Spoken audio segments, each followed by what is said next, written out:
कक्षा 7 गणित अध्याय 6 त्रिभुज और उसके गुण पढ़ रहे हैं। आज हम सीखेंगे और इसमें महत्वपूर्ण तथ्य समझ लेते हैं कि तीन भुजाओं अर्थात रेखाखंडों से मिलकर बनी एक बंद सरल आकृति त्रिभुज कहलाती है। जैसे कि ये दिखाया गया है, ये तीन, चाहे आप इसको रेखाखंड बोल सकते हैं और चूंकि सरल बंद आकृति है तो हम इसे भुजा भी बोल सकते हैं। तो ठीक है ना, तो तीन रेखाखंड भी बोल सकते हैं इनको, या तीन भुजा भी बोल सकते हैं। इससे घिरी एक बंद सरल आकृति, बहुत आसान आकृति है, ऐसी आकृति त्रिभुज कहलाती है। एक सामान्य त्रिभुज है और फिर आगे चल के समझेंगे त्रिभुज कई प्रकार के होते हैं।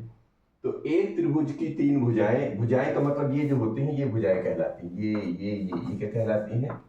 भुजाएं। भुजाएं या रेखाखंड कहलाती है। चूंकि बंद आकृति हो जाती है तो उसे हम उन रेखाखंडों को फिर भुजाएं बोलने लगते हैं। तीन कोण, ये जो कोण बन रहे हैं जैसे ए, ये बी और ये सी, ये तीन कोण हैं। और तीन शीर्ष, यानी कि ये जो बाहर का नोक है, यानी ए और बी और सी, ये जो नोक है ये कहलाते हैं शीर्ष। तो इसमें तीन भुजाएं अंदर अंदर की लेंगे तो जहां कोने मिलते हैं उसे कोण, और जहां कोनों का नोक होता है उसे शीर्ष कहते हैं। ठीक है, तो ये इस प्रकार इसमें तीन कोण, तीन भुजा और तीन शीर्ष होते हैं। यहां पर क्या दिखाया गया है? यहां पर त्रिभुज एक ए बी सी है। इसमें देखो, अब भुजाएं अगर बोले कि आप नाम भी बता सकते हैं तो कौन कौन सी भुजाएं हैं? तो एक तो कहलाएगी ए से लेके बी तक तो ए बी, एक बी से लेके सी तक तो बी सी, और सी से लेके ए तक तो सी ए। साथ में इनमें ये देखिए रेखा है, चूंकि भुजाएं हैं और ए बी के ऊपर या बी सी के ऊपर या सी के ऊपर जो दंड लगाया गया है, जो पार लगाया गया है, इसका मतलब है कि एक रेखाखंड भी है ना।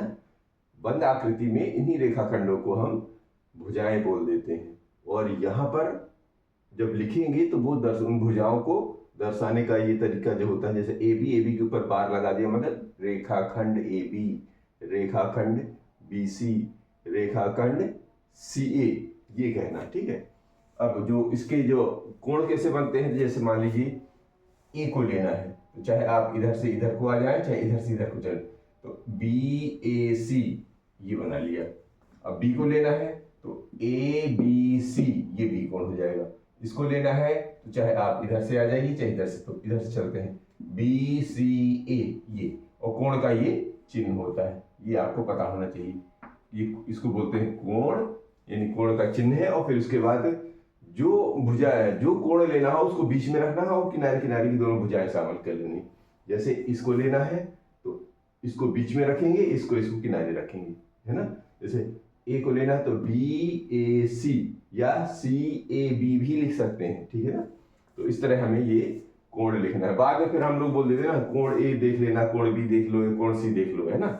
ये जब फिर फ्रिक्वेंटली जब चालू हो जाता है तब ऐसा भी बोलेंगे बाद में, लेकिन लिखने का तरीका ऐसा रहेगा। ठीक है, अब शीर्ष, शीर्ष में मतलब होता है कोना, कोने में कोई सिर्फ बिंदु है, इसलिए उनको जिस शीर्ष पे आएंगे वहां उनके नाम लिख देना। जैसे इधर ए तो शीर्ष ए, बी तो सिर्फ बी शीर्ष, और सी अर्थात सिर्फ सी।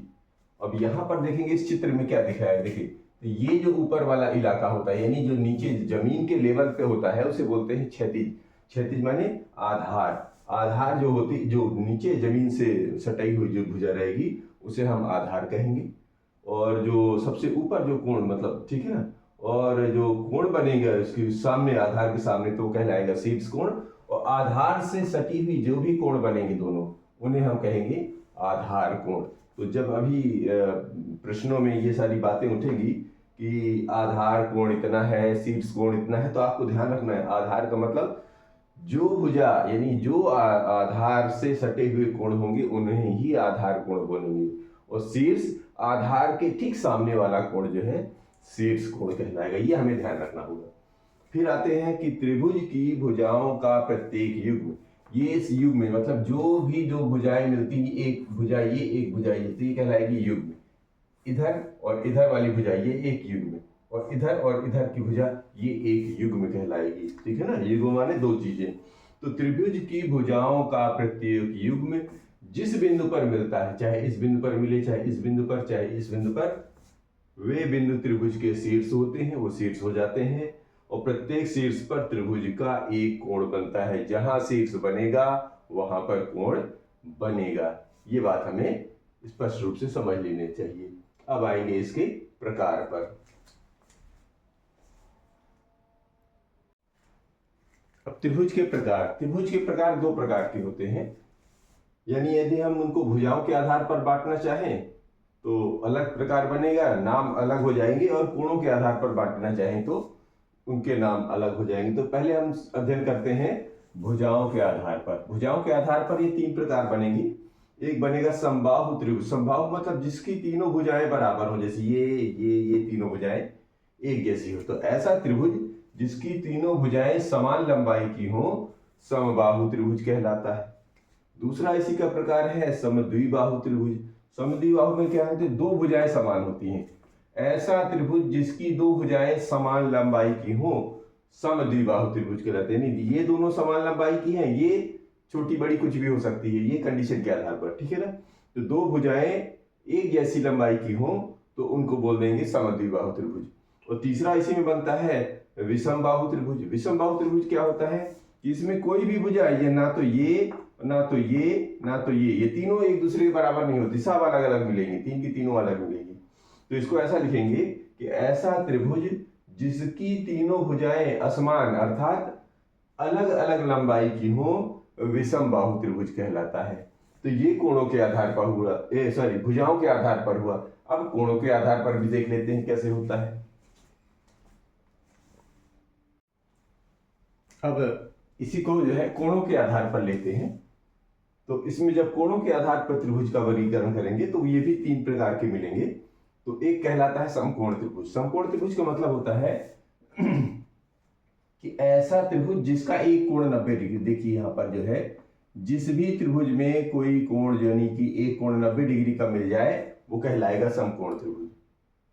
और इसी तरह दूसरा कहलाता है न्यून कोण त्रिभुज। यानी ऐसा त्रिभुज जिसमें एक कोण, कोई भी एक कोण जो है 90 डिग्री से कम, मतलब 0 से ज्यादा और 90 से कम हो, तो ऐसा त्रिभुज कहलाता है न्यून कोण त्रिभुज। तो इसको लिखना है, ऐसा त्रिभुज जिसका एक कोण 90 डिग्री से कम होता है न्यून कोण त्रिभुज कहलाता है, ठीक है। और फिर इसी में एक तीसरा बनता है अधिक कोण त्रिभुज। तो ऐसा त्रिभुज जिसका एक कोण 90 डिग्री से अधिक हो तो वो कहलाता है अधिक कोण त्रिभुज। तो ये इस तरह के ये अधिक कोण, इसमें जो है 90 डिग्री से एक कोण अधिक दिखाया गया इधर वाला, तो ये कोण कहलाएगा अधिक कोण त्रिभुज। इसमें देखेंगे एक कोण 90 से कम दर्शाया गया है तो ये न्यून कोण, और इसमें एक कोण 90 डिग्री का दर्शाया गया है तो ये समकोण त्रिभुज।